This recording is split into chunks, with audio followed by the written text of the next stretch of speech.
Okay, welcome to the podcast. Sorry if medyo may adjusting stage pa tayo. Alam niyo naman kung ano yung nangyari, mamaya explain natin at some point.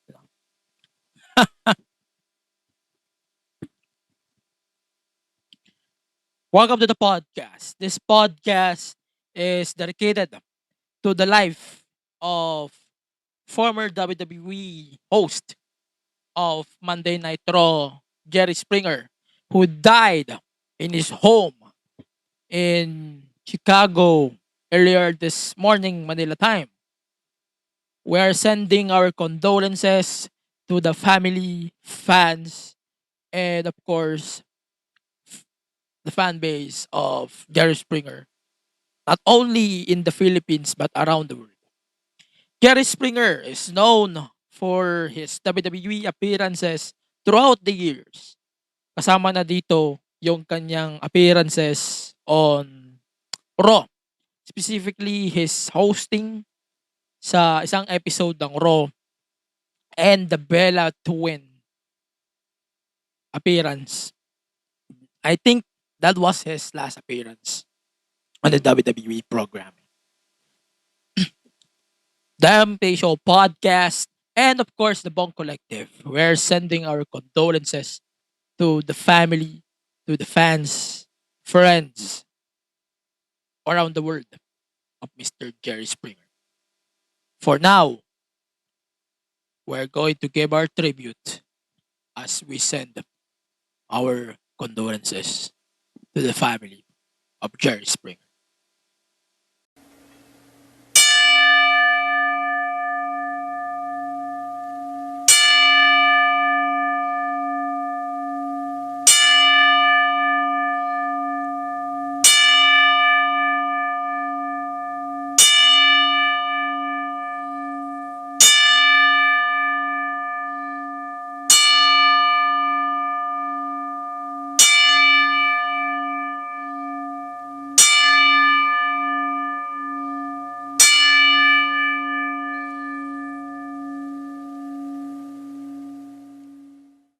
Hey everyone, this is Mo Twister, and you're listening to the Kingdom Podcast with the voice DJ Yuki. That was the OG, Mo Twister, promoting this podcast.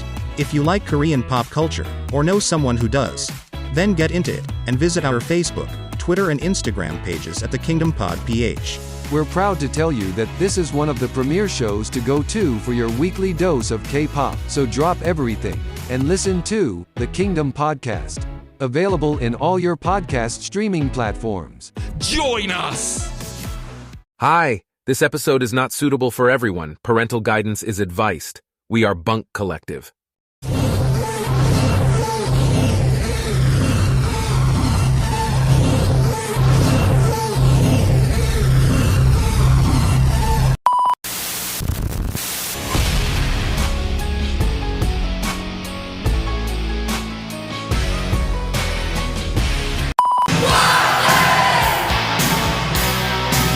You make my heart sing. You make everything groovy. Come on, wild thing. Welcome to your Unfiltered Wrestling Podcast. And this is the MTV Show Podcast, a wrestling podcast.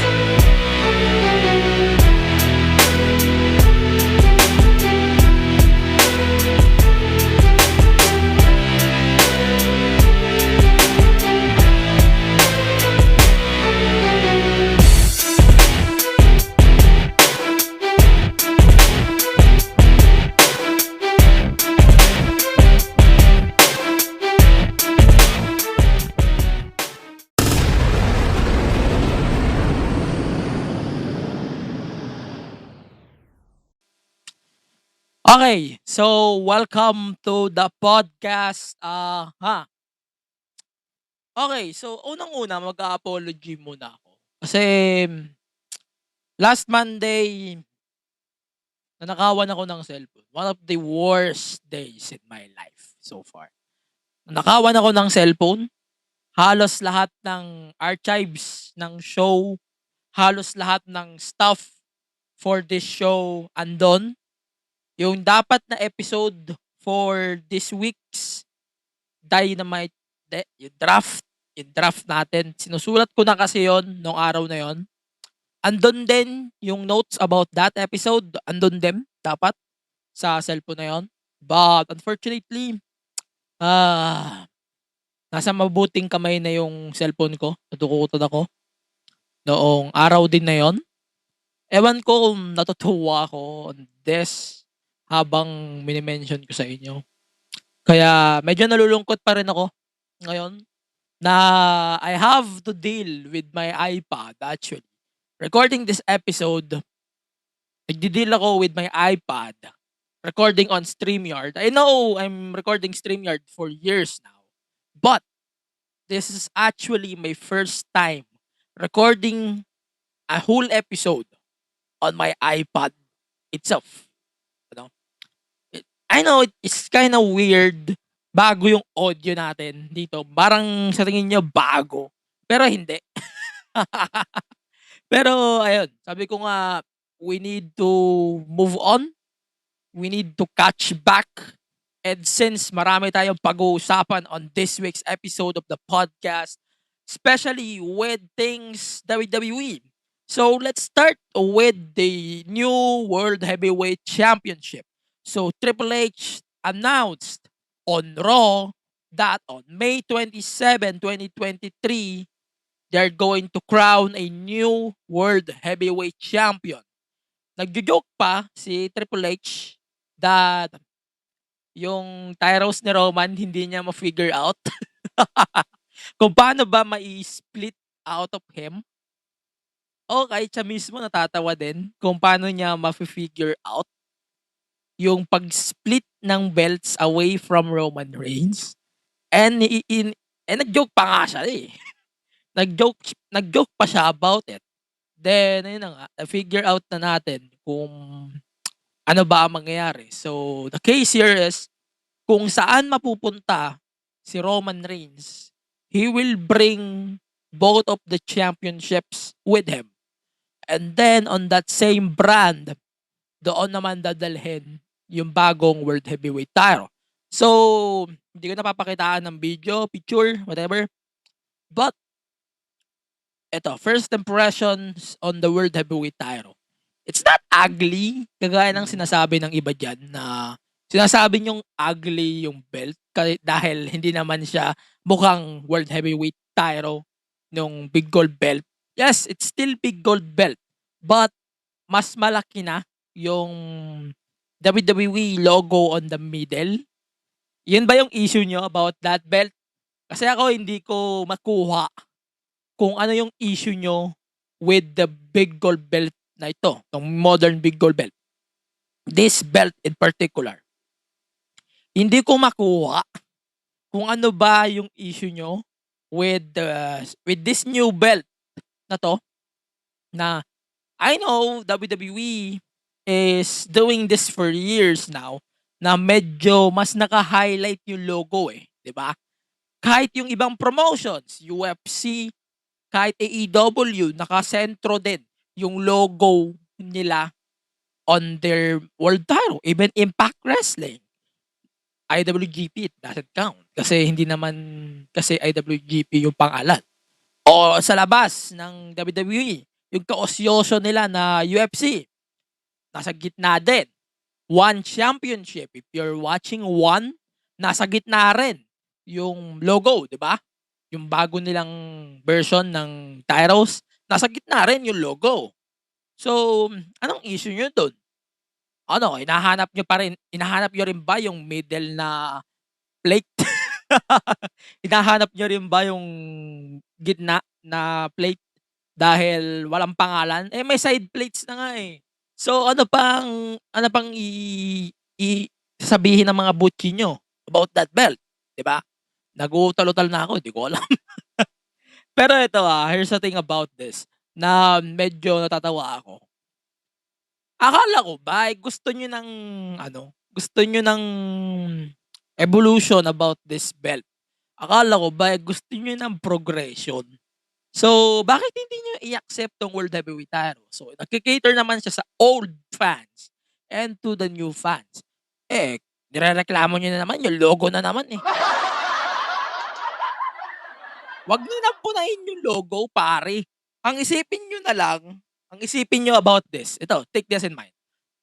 Isipin niyo dito, we have two world champions ngayon. I'm not going to say it's a consolation prize on Roman. Kung sino yung hindi makatalo sa kanya. Mamaya pag-usapan natin later on yung gusto kong proposal about this. Medyo mahaba pag-usapan pag i-focus lang natin on people who lost to Roman Reigns. Tapos bibigyan natin ng instant title shot just for this title, 'di ba? Mamaya pag-usapan natin 'yon in due course. Yung tawag dito, itong mga challengers na gusto ko. Sinasabi ko sa Twitter, yes, Finn Balor, he deserves it. But mamaya natin pag-usapan in a point kung bakit kailangan natin magpaganda yung points and yung mas magandang validation ba for this belt. Alangan naman sabihin natin na, bigay natin to kay Cody. Kasi si Cody, di na natalo si Roman. Kumbaga, consolation prize. Guys, ito para malinaw, I don't like the idea too. But, ito I want to propose this. Sa draft, since nag-announce na lang din si WWE ng lineup, nasave ko. Nasave ko yung list. So, mamaya pag-usapan natin ng mahaba. So, si Cody ay night 1 doon sa parating na draft. Thank you, iPad. Nakapag-multitask na rin ako. Ayun. So, si Cody night 1.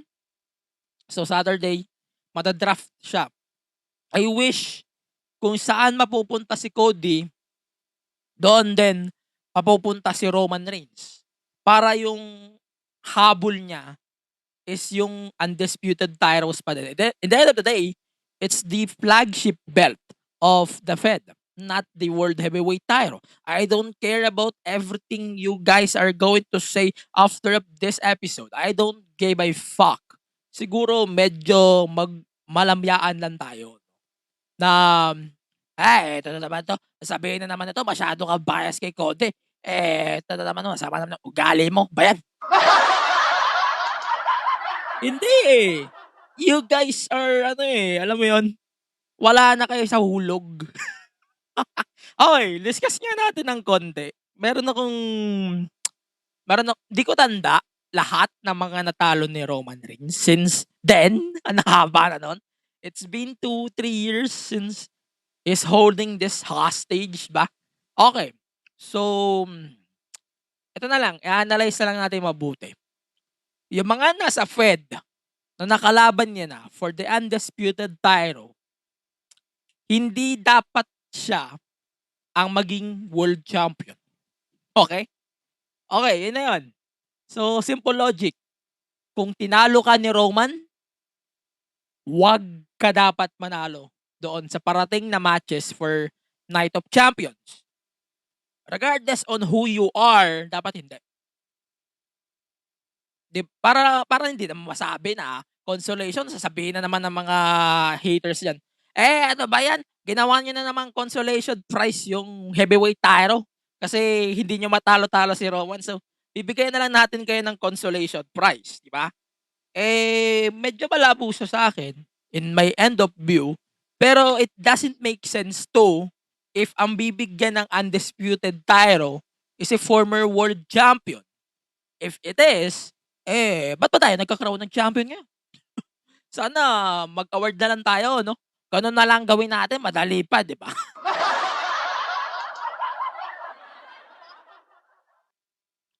Di ba? Ito, usapan natin. Mahaba yung lineup. Ito na naman tayo sa lineup na to Mahaba na yung history. Kasi na yung mga natalo na ni Roman Reigns for the undisputed title. Pero, hindi natin pwedeng alisin sa logic na yon na wala dapat sa mga former opponents ni Roman yung makakalaban kung sino mang magiging world champion sa Night of Champions. Ito I'm going to pull a situation here. Kasi ito yung iniisip ko for Night of Champions. Seth Rollins, since hindi pa siya natatalo ni Roman, medyo may sense sa akin na siya yung tumalo kay Roman. O siya yung maging undisputed champion. It makes sense after all kasi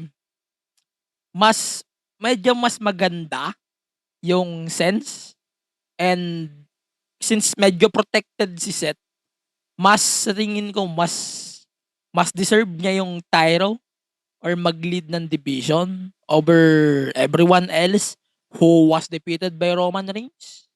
Maybe it's a factor, but it is what it is. Pero, tignan pa natin. Finn Balor, actually, I'm pitching Finn Balor since then. Even Yuki of the Kingdom is rooting for Finn Balor. I'm going to justify the point here. Ako muna. Yung point ko, why I'm rooting for Finn Balor here. Finn Balor is a member of Judgment Day. Everybody knows that. And the stable was pushed very hard by WWE so the slate. Diba? Tingnan nga natin kung kailan madadraft ang Judgment Day. Wait lang. So, as of our table, ang Judgment Day is draftable by Monday. So, Rhea Ripley is separate. Yes, separate siya. Then, Judgment Day, Finn Balor, Damian Priest, and Dominic is madadraft as trio. Pero si Rhea solo. Ganon ang case. No? Yun. So, yun.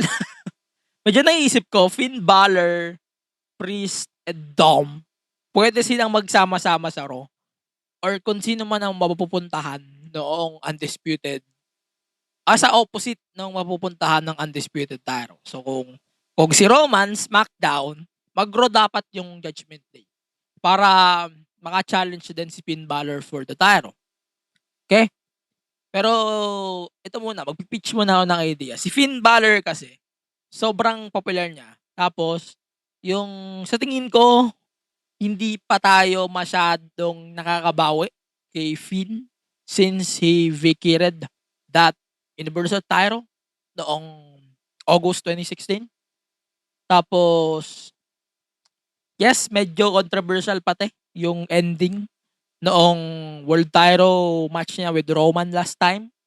And especially, Judgment Day being pushed as main attractions lately.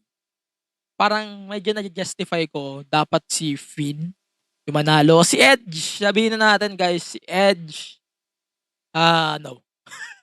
I have to say no for Edge. Edge kasi, wala na dapat patunayan si Edge. Plus, to the fact na si Edge ay part-timer na rin and he doesn't want any world title, it makes sense to me na wag na siyang lumaban din for the world title picture dito sa bagong belt. Wala akong pakialam kahit unfinished business pa yan. Basta sasabihin ko lang, Edge is done with this belt. No? Saka natin pag-usapan ng matindi itong world title once na magkaroon na ng bracketing or maybe match to determine the undisputed world champion sa Night of Champions. Pero ang assurance ko dito, it's either a tournament or it's a match. No? Maybe tournament. Gusto ko nga tournament kahit ito yung pumalit sa King of the Ring. Tapos tournament na tatagal ng weeks after the backlash and draft. Saka natin pag-usapan din of course yun. No? Yan. So, yun lang muna. I'm not going to say the title is ugly. Hindi ko rin sabihin na ang pangit naman itong ano ba? Hindi. For now, I'm not going to say that. Masyadong harsh. The objective lang, it's very simple, na mawala yung title kay Roman Reigns. And we did it. Yan lang. Shut the fuck up on the rest. Shut up. Yan lang. So, next. Let's do a recap on everything WWE before we go to our commercials. No? So, si CM Punk is on Raw this week pala on Chicago to meet some friends in The Miz. Then Triple H, as far as I know, based on the dirt sheets, is nakipagkita rin siya with Triple H. Pero unfortunately, Vince McMahon ordered securities na i-throw siya out of the arena. No, alam niyo naman kung ano yung past ni CM Punk. CM Punk. Alam niyo naman kung ano yung shit niya dito before, no? And hindi natin siya kailangan i-discuss ng mahaba, no? Basta, ang justification natin dito, para bang, para lang ba siyang bumibisita ba? Babysitting? Wala naman siyang intensyon na manggulo. Wala rin siyang intensyon para bumalik. Hindi. 'Di ba? Wala naman siyang objective na mali for the company. Hindi nga rin siya empleyado ng WWE. So, ano pang i-argument nyo for CM Punk? Hindi ako mangungumbinsa kay CM Punk dito. But, the argument you guys are throwing na, si CM Punk, babalik na naman yan. Diyos ko, wag na. 'Di ba? Diyos ko, you guys are just pulling it, medyo hindi wise sa totoo lang. No? Then, ilab lang ako. Si Bad Bunny is challenge Damian Priest to a match at WrestleMania Backlash in a street fight sa Puerto Rico. So, good thing din na Bad Bunny is no longer the host of the PLE. It's good to me as long as wala nang host photo doon sa graphics ng Raw. If you're seeing the last graphics bago announce na hindi na host si Bad Bunny, it's just weird. It looks like, halimbawa, one-on-one, parang namamukha natin, it's a triple threat. ang weird sa totoo lang ng graphics na yon. Yeah, nasagot na rin yung problema ko from that na ba't mag-host pa si Bad Bunny. At least we got the match now, right? Aben, uubo ako eh. Then ayun, continue natin yung recap. So over on SmackDown, we have Liv Morgan and Raquel Rodriguez versus Chelsea Green and Sonya Deville for the women's tag titles. They retained the titles. Yeah, that was a fun match, I guess. And wala na, di ko na masyado tong pipisilin because I don't need. Okay lang siya sa akin. Okay, continue natin. So, we have this Bloodline versus LWO. Yes, the thing is continuous. Ewan ko kung continuous pa din yung partnership, but I guess it is, na medyo may problema na naman si Roman. Ito na naman tayo sa Roman problem eh. Medyo ang lala eh, di ba? Tapos, medyo nagtataka na rin ako bakit ang pare-parehas nung storylines or yung outcomes when it comes to the Bloodline, KO, Sami, and Riddle. Dagdag na rin natin sa subject. So, KO and Sami are teasing something. Ewan ko pero ayoko maging obvious. Pero it's a ploy. I think it's a ploy na gusto ni Sami patauhan si Jey Uso. At the same time, medyo natitrigger din si Jey o si Kevin Owens about Sami doing something on him. Parang ang confusing masyado. Parang ang weird on paper na ba't niya pinapakailaman si Jey? Di ba umiiwas na nga sa'yo yung tao? Parang ayaw niya na nga lumapit sa'yo, tapos pinapakailaman mo pa din. Di ba? Ang labo medyo malabo siya sa first view. Pero hindi ko din ma-imagine if someone opens the door for maybe a Jey, Kevin Owens, Sami Zayn, and Riddle versus the Bloodline at some point. Ewan ko na lang kung ano yung posible pa dito, di ba? But anything is possible at this point. Hindi ko lang alam if ano pa ba ang maasahan natin from the bloodline himself. But maybe we are going to give a update on that some point. Medyo ine-etchos ko lang. Medyo sabi ko etchosin lang natin yung bloodline storyline kasi hindi na almost the same lang naman. So assault ulit, assault na naman. It's continuous and it's ridiculous. That's for sure. Then, usapan na rin natin Gunter versus Xavier Woods. That was a really good match for the IC title. Sa totoo lang, mas sanay ako na si Gunter ay lumalaban sa mas maliit sa kanya. Sa tingin ko, mas lumalabas yung potential niya na fight as a fighter or as a wrestler. Same with Brock. Alam nyo si Brock kasi, yung mga matches na nagugustuhan ko on him is matches against the smaller guys or smaller guys than him, 'di ba? Tapos parang mas magaganda yung nagiging outcome ng ganong matches rather than matches with bigger guys, 'di ba? Parang it's more on a choice, yes.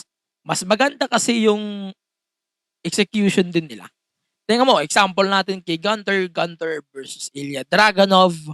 Then yung kay Tyler Bate, man, I cannot wait then actually to see both Dillinger, both Ilya Dragunov and Tyler Bate on actual main roster. And it's time na rin actually na graduate sila and pumunta na rin ng main roster, di ba? Yan. So, yun. Last thing before we go to our commercial, Cody Rhodes versus Finn Balor.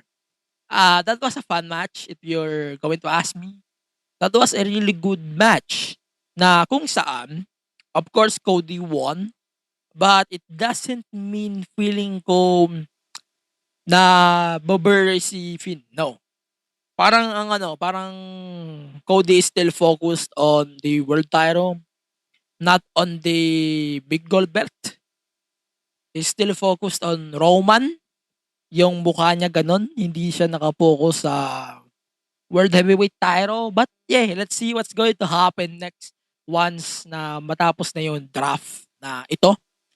And marami-rami pang pwedeng mangyari after of that. No? So, ayun lang. We're going to take our first commercial break. When we come back, we're going to do a recap of NXT Spring Breakin and the rest of the roster shows. Ayun, so Dynamite. We're going to talk about the New Japan Strong Women's title as well kasi medyo sketchy pag-usapan, ano? Pag-usapan din natin yon when we come back on the podcast. For now, let's check our bunkmates on Bunk Collective. Naguulat mula sa shore na kasing pretty ko. Bringing you the latest and greatest. And diving deep into the cool waters of BLs and GLs. And every kind of love there is. We are the Shippers. Sail with us as we watch our favorite queer love story. And update you about the latest every week. Kaya tara, sakay na as we sail the open seas. With new episodes Mondays and Wednesdays on all major podcast streaming platforms. Sakay na you. Let's go.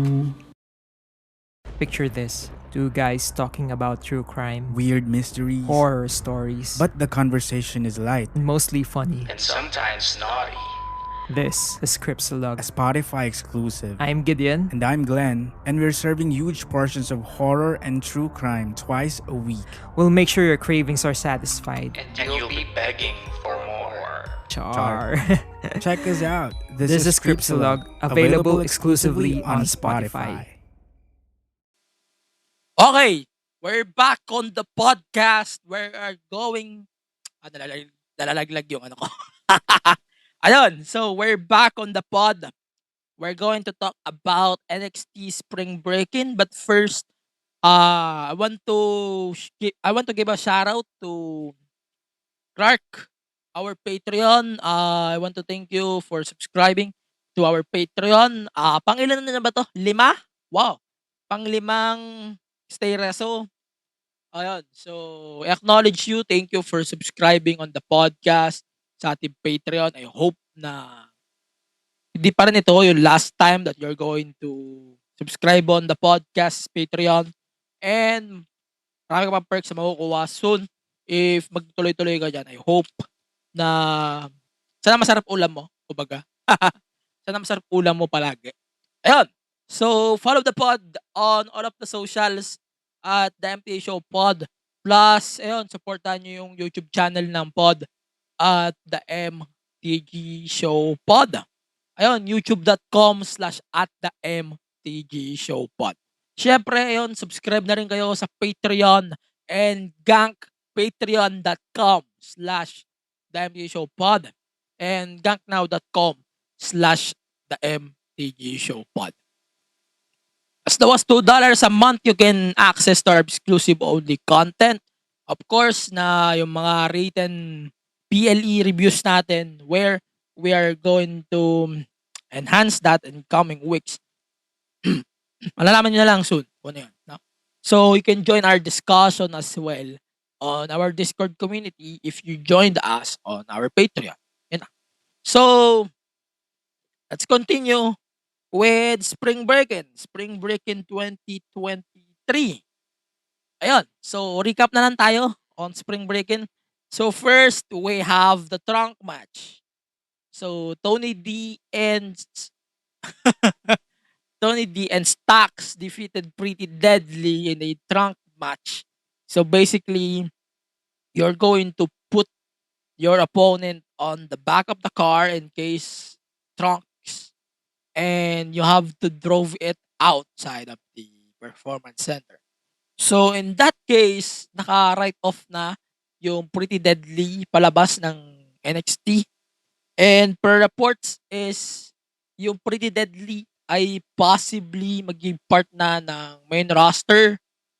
Ayun. Pero titingnan pa rin natin kung ano yung mangyayaring sunod sa kanila once na makita natin, no?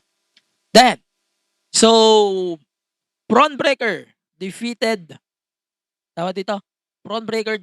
Andre Chase in a one-on-one match. After of that, he challenged Di pala. Mali. Sorry. So next, Cora Jade defeated Laria Barkeria. Yeah, it's fine. That was a fine match if you're going to ask me. Yeah, that was a fun match. Done. Carmelo Hayes defeated Grayson Waller for the NXT Championship. After of the match, Carmelo Hayes called out Braun Breaker and challenged him at NXT Battleground for the NXT Championship, and then Braun Breaker appeared from behind, attacked Trick Williams, and attacked Hayes. Then he speared once again through the wall in the audience and forced him to receive a medical attention. Then, Josh Briggs and Fallon Henley defeated Brooks Jensen and Kiana James. So, yeah, after the match, Kiana James dumped Jensen and she said na she never loved Jensen, no? Sad. parang ganon na sobrang sakit na dinamp ka nung mahal mo. Ganon yung feeling nito. And after of that, ayun nga, she dumped Jensen out of the group. But Briggs and Fallon Henley welcomed him back into their groove. Yeah, it's good for me. They're back together. I hope na ma-write na yung final book or final story about this thing. And yeah, yun. So that will be great for the two women. And medyo pabor din naman sa akin na ganun din yung nangyari. Kasi wala rin naman pagtutunguhan to. Yun lang sa akin. At least, andun na tayo sa climax. And mangyayari na yung conclusion na tatalunin ni Fallon si Kiana James at NXT Battleground, baby. Then, tapos na yung feud. No. So, then, Oba Femi defeated Oro Mensah in a match. Ito ay naging debut match din ni Oba Femi. Then, Indy Hartwell defeated Roxanne Perez and Tiffany Stratton for the NXT Women's Championship. Oh, yes, it's a triple threat match for the NXT Women's title. Yes, that was a fun NXT Women's title match. I'm expecting a title change, but I'm okay then with Indy. Tawag dito, I'm okay then with Indy retaining, but I'm hoping that at NXT Battleground, she needs to lose it kay Tiffany. Kasi feeling ko it's her time na. Yes, she said on an interview na parang may kailangan pa siyang patunayan bago siya maging champion. And yeah, I think she's improving. And I love Tiffany. I think she's so good. Sobrang galing ni Tiffany. Ang kailangan niya na lang gawin siguro is enhance, improve, yun lang. In my point of view, yun siya, sabi niya na hindi daw siya magaling. Yes, she's good as hell.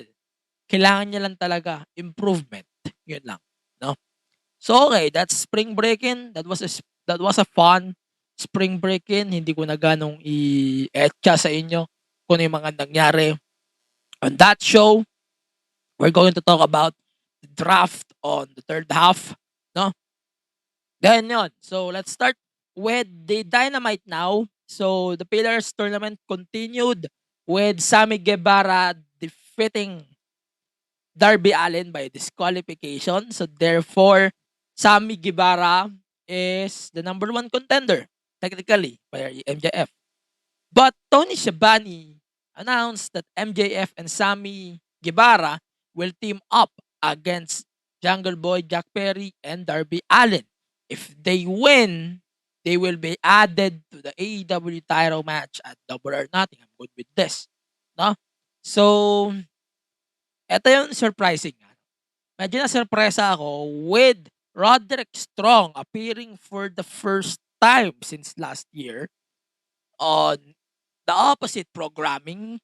Ang nakakatuwa dito, sobrang surprising eh. Hindi siya yung debut na medyo matagal pinag-usapan, pinagsalsalan ng mga dirt shit. Yes, sobrang surprising niya and the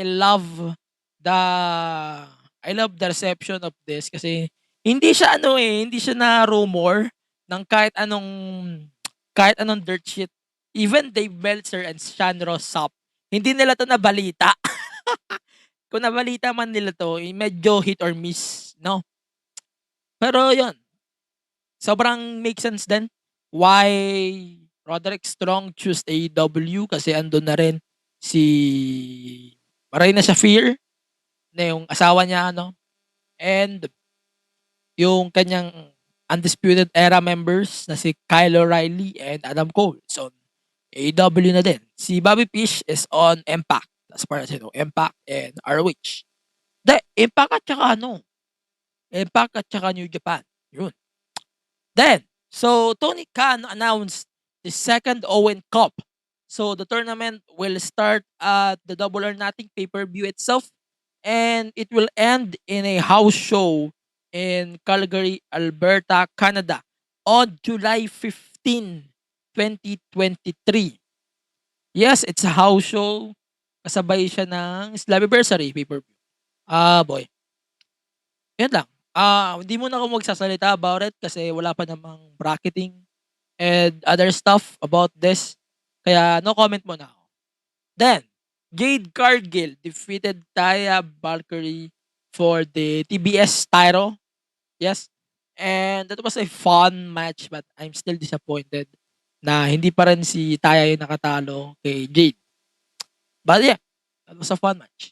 Orange Cassidy, Bandido, Adam Cole, and Roderick Strong will team up in Roderick Strong's first match in AEW against JS next week on Dynamite.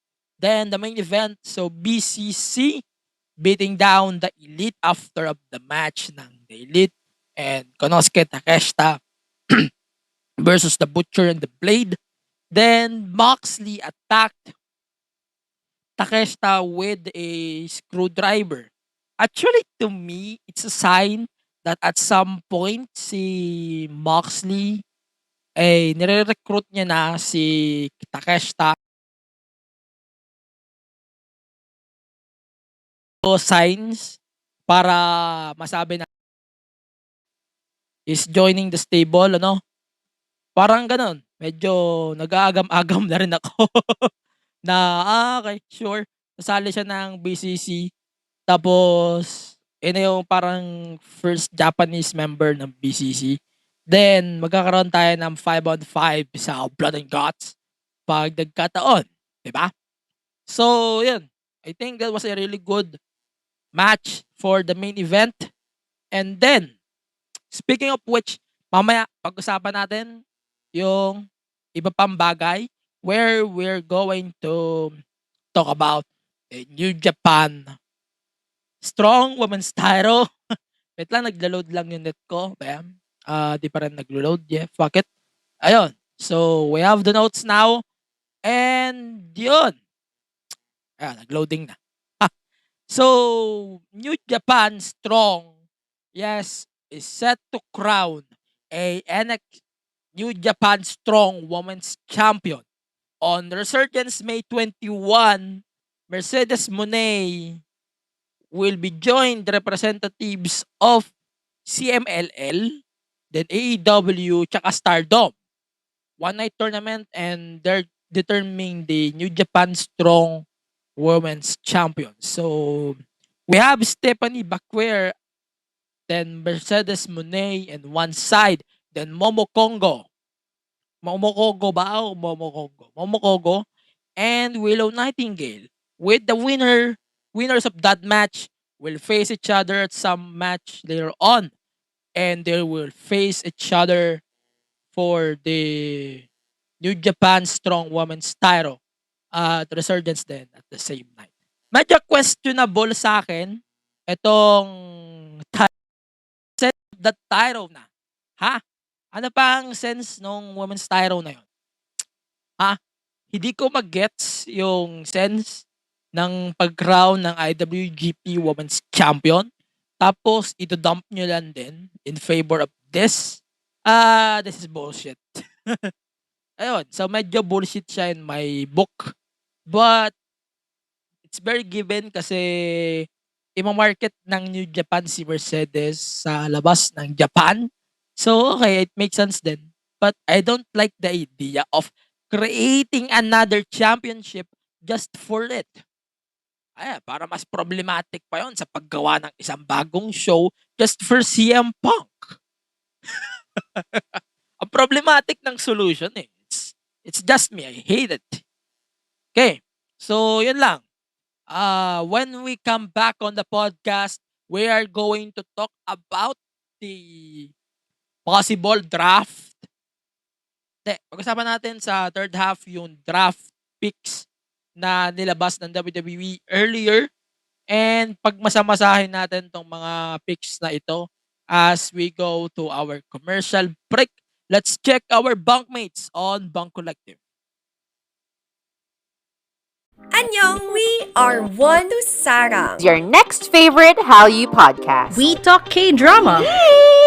Ang daming kilig every time we K-drama. We also talk K-pop. Yung feeling ko sa 17 na they bring me so much happiness. And we live to entertain. What you gonna do when Dicky steak in front of Check us out now on Spotify and Apple Podcasts. Also on YouTube. Join us sa Tawanan at Kwentuhan from One to Sarang. Been wanting to learn about different careers? Or just need that nudge to pursue your passion projects? Here at Project Offbeat Careers Podcast, we talk to guests with unique careers outside the usual corporate shtick. Listen to historians, gamers, teachers, and cosplayers. See how they've succeeded and how you can apply their learnings to your workplace. Catch us on Spotify, Apple Podcasts, and YouTube. And get ready to take the off-beaten path with us.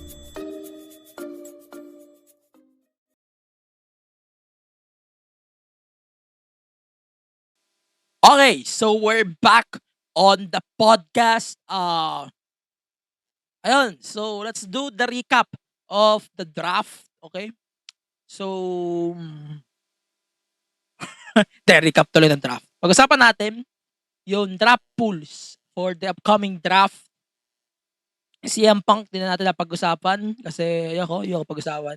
This guy na tsaka yung WWE writer na nagkaso sa WWE because of racism. Siguro pag-usapan natin yun at some point pag medyo may updates na ulit. Kasi wala akong masagap na report about that na follow up noon, no? Kailangan naman magsalita tayo ng kapos dito. And I don't do that. Okay. So we have the draft pool for this draft this year. Yes, didivide siya ulit sa dalawa. So ito yung magiging excuse me. Ito yung magiging pool for the draft. Becky Lynch, Bianca Belair, Raw Women's Champion, Bobby Lashley, Candice LeRae, Chelsea Green, and Sonya Deville as a tag team. Cody Rhodes, Damage Control as trio, Dexter Lumis, Dolph Ziggler, Drew McIntyre, Edge, Hitro as trio, Imperium including the Intercontinental Champion Gunter, Lacey Evans, Matt Riddle, Maximum Male Models, all of them, Mustafa Ali, Natalia Omos with MVP, Shinsuke Nakamura, as in the Bloodline, Roman Reigns, and Solo Sikoa. Most likely, kasama din dito si, ang Usos Night 2, no? Night 2 ang Usos. Then, The Miz, the OC as 4, no? AJ Styles, Luke Gallows, Carl Anderson, Minchin. Tapos, Street Profits, both of them. Viking Raiders as trio kasama si Valhalla and NXT Superstars. On night 2, kasama dito Akira Tozawa, Alpha Academy, Angel Garza and Humberto Carrillo as duo, Asuka, the United States Champion Austin Theory, Baron Corbin, Braun Strowman and Ricochet as duo, Brock Lesnar, Bronson Reed, Cedric Alexander and Shelton Benjamin, Charlotte Flair, Dana Brooke, Elias, Emma, Johnny Gargano, Judgment Day as trio, Finn Balor, Damian Priest, and Dominic Mysterio, Karen Cross with Scarlett, Kevin Owens and Sami Zayn, the tag champs, LA Knight, the women's tag champions, Liv Morgan and Raquel Rodriguez, Nikki Cross, Piper Niven, the SmackDown Women's Champion, Rhea Ripley, Rick Boogs, Redrick Moss, Ronda Rousey and Shayna Baszler as duo, Seth Rollins, Shotzi, Tamina, Tegan Knox, the Brawling Brutes as trio, Sheamus, Rich Holland, and Butch. The LWO with Mysterio, Santos Escobar, Cruz del Toro, Joaquin Wilde, and Selena Vega. The New Day as duo, Coffee and Woods. The Usos, Trish Stratus, Xia Li, and NXT Superstars. Okay, so let's talk about this real quick. Unlogical choice for this year's draft. If ang mauunang mag-pick is SmackDown, they have to pick Roman Reigns first, no? Obvious naman, it's a subjective thing. And they're picking, as far as I know, based on this list, Roman and Solo is a one pick, no? Medyo naman yun. Justify natin yung point why they're treating Roman and Solo as duo. But yeah, let's see what's going to happen. If SmackDown ang mauuna, it makes sense that Roman ang mauuna. If Raw, boy, it's a jackpot. Pero ang balita kasi, NBC wants a championship as well, no? But yeah, let's see what's going to happen next pag may development na rin on their watch. And marami pa pwede mangyari after the draft. Diba? But yeah, let's see. Then we have the call-ups, typical call-ups. So I'm expecting Roxanne Perez maybe on the main roster. Tapos Ilya Dragunov, si Pretty Deadly, possible na rin. Creed Brothers will be great on the main roster too. Tapos, maybe so we start is ready na rin. Tyler Bate, Ilya Dragunov, sabi ko na kanina. Von Wagner, maybe ready na rin siya on the main roster. Tapos, sino pa ba? Wendy Chu, maybe Wendy Chu na rin. Sama ko na din. Siguro she's ready on the main roster too. Then, Cora Jade hindi pa. Sino pa? Maybe, yung ibabalik sa NXT, top of my mind, they need to put, ito personal perception ko to gusto ko, pumunta ulit ng NXT yung Hit Row. Hit Row muna. Boy. Yun. So, marami tayong pag-uusapan at some point. Siguro, recap na lang natin yung draft. Pagkatapos na, we're going to give more updates on that sa podcast din, sa social media. Pag nagkaroon na rin ng development, we will update you on everything WWE draft for that specific episode. But for now, let's check our picks of the week. And yun. So, of course, yung our superstar of the week is Steve Macklin, the current Impact champion. Our woman of the week is Trish Stratus. And our match of the week is Seth Rollins versus The Miz from the latest episode of Raw. Okay, so that's it for our podcast this week. So please follow the podcast on all of the social media platforms: Facebook, Twitter, Instagram, Twitch, and on TikTok at the MTG Show Pod. Don't forget to subscribe on our YouTube channel, youtube.com/at the MTG Show Pod. You can now donate and support the podcast by subscribing to our Gank and Patreon, patreon.com/at the MTG Show Pod or ganknow.com/the MTG Show Pod. As low as $2 a month, you can access our subscriber-only content on the platform, plus discussion, plus more to come really soon. No? For more podcasts, visit thebunkph.com. You can support us on social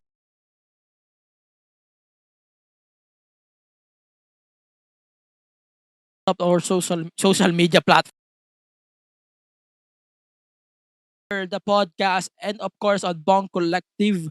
You can check all of the links on the description below. Of course, ano ba? Yung ating links is available as well on linktr, linktr.ee/the MTG Show Podcast. Then, yung ating podcast nga pala is available on Spotify, Apple Podcast, Deezer, of course, yung ating iba pang podcast platform, soon din sa YouTube, and of course, on our podcast app na available every week on Spotify and Apple Podcast. Pakirate na rin sa platforms na yan, 5 stars, 6 in Tokyo Dome. And don't forget to catch our Bunk Book dito po sa Bunk Collective. So, may bago na naman pakulo ang Bunk Collective. Sino-sino nga ba ang mga podcasters behind your favorite podcast shows ng Bunk Collective? Sa amin muna ang oras at atensyon nyo this May 1 dahil may something kami para sa inyo. So, let me introduce to you the Bunk Original, the Bunk Book. So, May 1, the Bunk Book will be released on all of the social media platforms and of course, the podcast services at sa YouTube pag nagkataon din na i-announce na rin ng Bunk Collective. So, of course, please follow me on social media at AG Penera on Twitter and Instagram. Thank God, hindi di tinarantado ng nagnakaw ng cellphone ko yung accounts ko. So, thank God. Sana mabalik din sa akin at some point. But yeah, yun. You can catch up. You can catch the Bunk Book on all of the social media platforms days is coming na rin. Pa-release na rin yan sa inyong mga podcast platforms. And of course, MWF Republica is coming this Sunday. If nandun kayo, makikita niyo rin ako. See you there. And yun, follow the podcast on all of the socials at the MTG Show Pod. And FPW, of course, please support them on all of the social media platforms. Dumidigay na naman ako. So yun, please follow them on all of the social MWF, FPW on their respective platforms. Don't forget World Underground Wrestling for their respective platforms as well. So with that, thank you for always listening on the podcast with or without my fucking smartphone. Ayan. Thank you for listening on this episode of the podcast. This has been the episode number 160 of your Unfiltered Tagalog Wrestling Podcast, the MT Show Podcast, in cooperation with Bong Collective. And now, stay safe, stay reso. See ya on the next episode of the podcast, and see ya on Sunday for MWF Republica with the headliner Fabio Makisig defending the MWF title against Nigel Suplex San Jose, our friend here on the podcast. You can listen on our episode last year on the podcast as well. But for now, stay safe, stay reso, and see you on Sunday. Bye-bye. Please rate the podcast 5 stars 6 in Tokyo Dome on Spotify and Apple Podcasts. We are Bunk Collective.